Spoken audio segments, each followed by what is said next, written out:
Hey guys, it's Dylan here with Dylan's Adventures and Projects YouTube channel. Today I'm going to show you guys how to rebuild a Fluval FX6.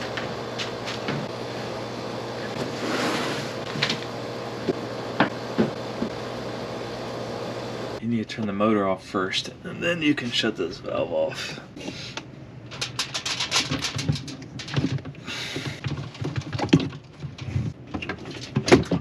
And that's it. It's out.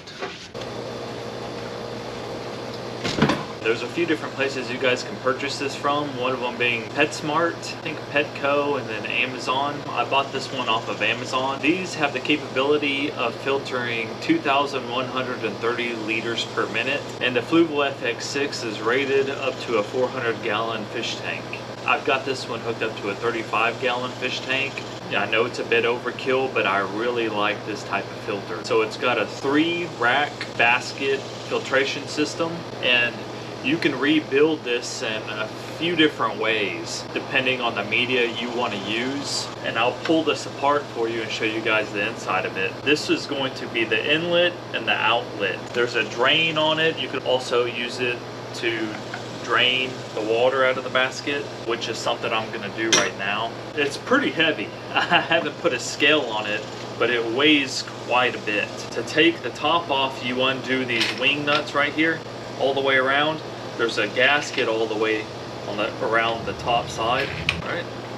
Now these just pull outwards. So you really want to drain this first. You can close that back up. So you can turn this,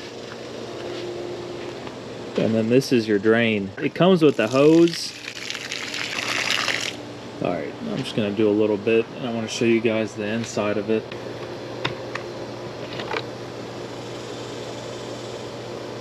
So keep in mind the inlet is going down straight to the bottom, so it sucks it in, and your out is on the top side. So the water sucked in and shoots straight down to the bottom. So we're gonna set this aside for now. And when you take it out, you pull it up by these 2 red handles, and it comes out just like that. I'm gonna let this finish draining. Yeah, I've got snails in my fish tank. So there's some dead snails in there. This thing needs to be washed out. Let me set this back up on top of there. So this is your out. So it filters from the outside in. So it pumps it out through this hole right here in the center, and then it comes in through this tube on the outside of the basket right here. Right. So it goes in and then down.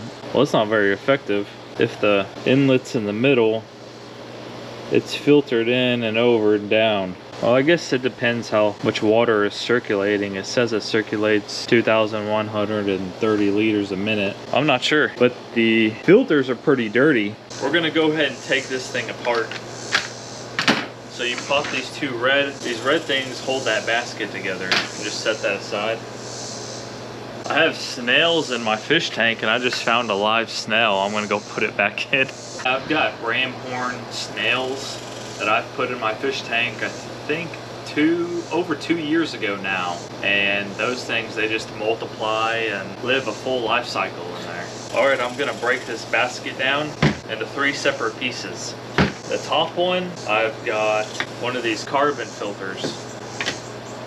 So I've got the ceramic rings in one of them. This one should be carbon, and this is a chemical media that's supposed to remove ammonia. Like I said earlier, we can rebuild these in a few different ways. These filters I've reused multiple times, and I'm just gonna throw these right in the trash, and I bought new ones.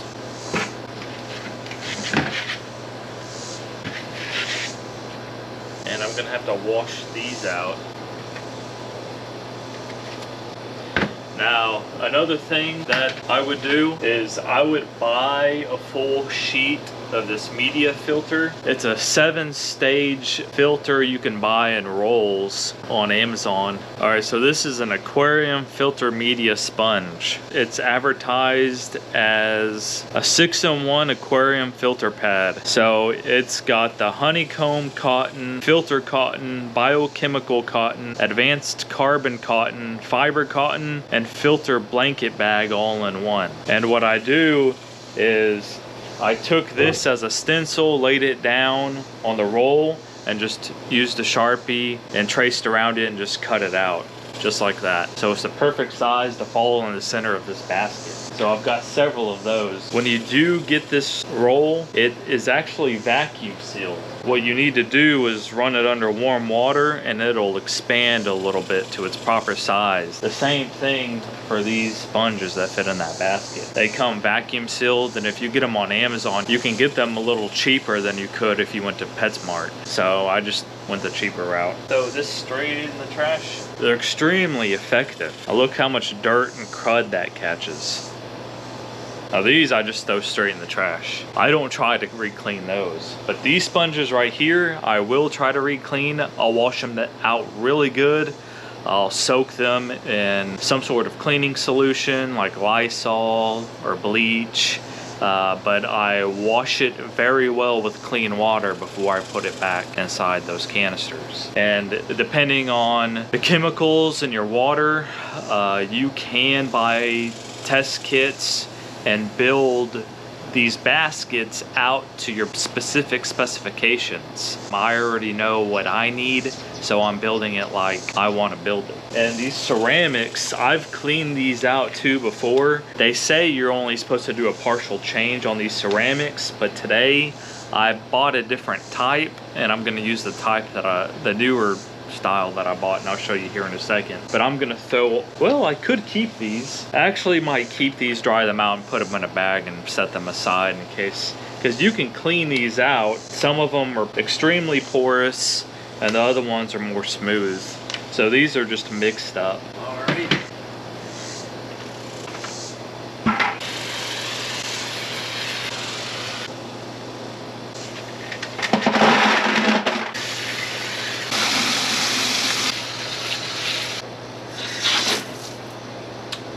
Oops.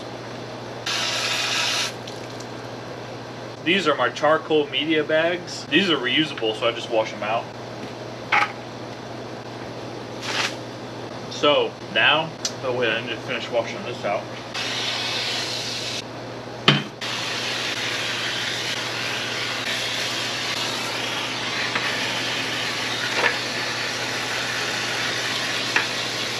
And now we're ready to rebuild. Now we can rebuild it. So what I normally do is put one of these down first instead of these, which these I've cleaned these too as well, but I like using these ones that I make. The advantage of this is you can put your media right on top of it. So this is the type of media that I chose to go with instead of the ceramic rings. It has ceramic rings with it as well, but I think it says it's like 12 different types of different media. This you can pour directly onto that pad, or you can keep them in the bags. And I got 5 of these. I'm gonna put at least 2 of them in there. But you have to wash those out first because they're covered in dust.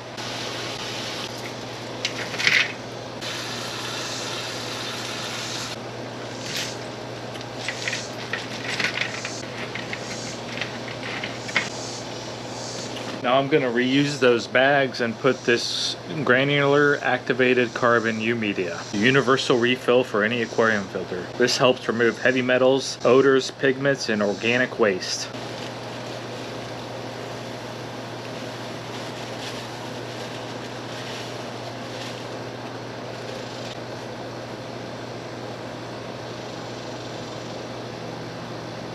So you take these bags and you just put it in a knot and give it a good wash, and then you can put it in there.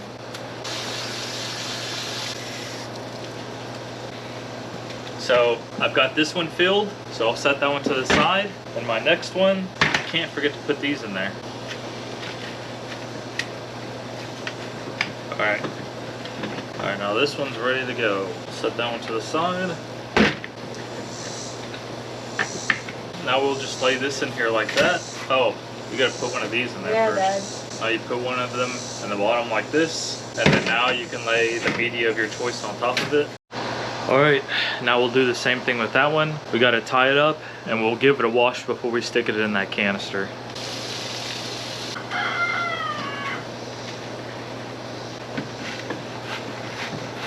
Alright, now here's your next one. So this is all charcoal. If you just massage it down, it'll fill up the whole inner ring. So that one's ready to go.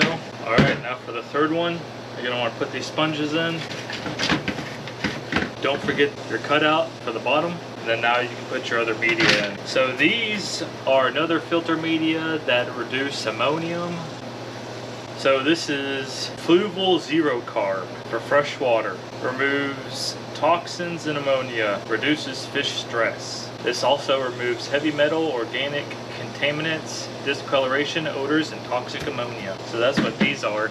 And I'll just take them and I'll layer them in there, one on top of each other. And these come in pre-made bags, just like that. What I'm gonna wanna do is stagger this, even though the water flows from like one side in the middle. So it's like the outside to the inside. So it's not really flowing from the top to the bottom, but I'm going to stack it and orientate it because it's the motor is sucking the water from the bottom. So I'm gonna orientate the most porous on top to the smaller media on bottom.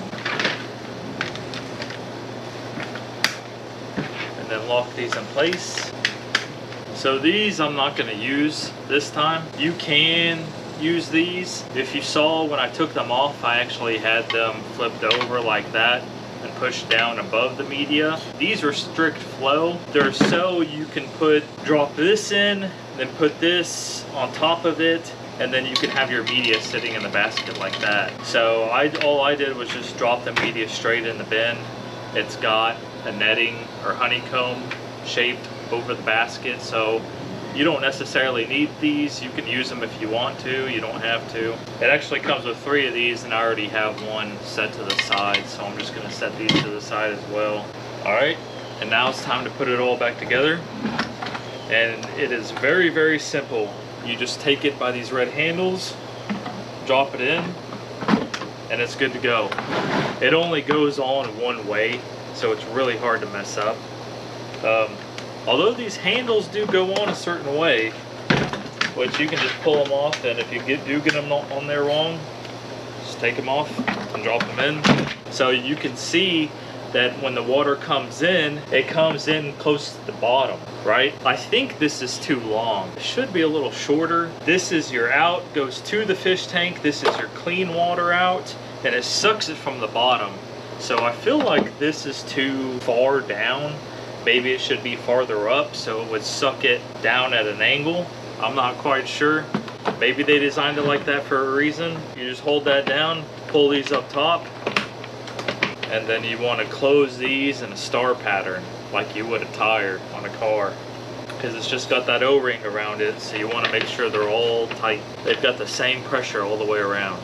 And you're going to want to prime this as well. I know it's going to be heavy, but you're going to want to fill this thing up with water before you hook it back up. I don't know what it would do if you didn't have water in it. I don't think it's good for that motor, but they sell replacement parts for these. That makes me think it's possible to burn up the motor on it. And these are replaceable as well. These little screw tops, they pull off. You can buy rebuild kits for these. They should last a long time. I know it's a little bit more expensive than you really want to spend on a fish filter. I really like this one. Other than that, the only ones that I've ever owned were the ones that you just hang over the side of the tank, and it comes with a little carbon filter pad that the water goes through. But this one, I've been getting in the habit of rebuilding it about every 6 months, because it's rated for a 400-gallon tank, and I've got it hooked up to a 35-gallon. So that makes me think, well, maybe I can get away with a few extra months. But maybe that's just my logic. I always write down when the last rebuild date was so I can keep track of it. And it was definitely due.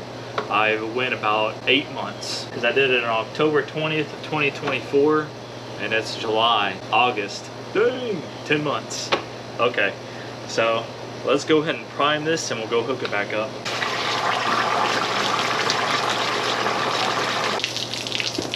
All right, let's go hook this thing back up.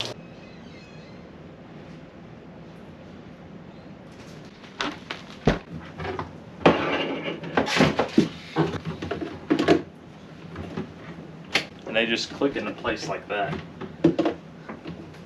And don't forget, you want to open these up before you plug them in. There you go. So it purged the air out of the lines as well whenever you hook it up by itself. Marcus, what are you doing? Looking for a snack?